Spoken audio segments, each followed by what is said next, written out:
नंदन रघु रघुनंदन रघुवर seven Raghupati Shayan.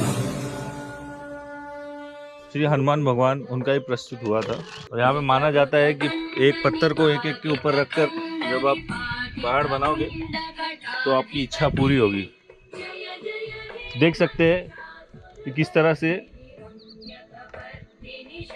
Hanuman भगवान का वो टाइम पे स्कल्पचर बनाया हुआ है, उसके ऊपर मंदिर है ये।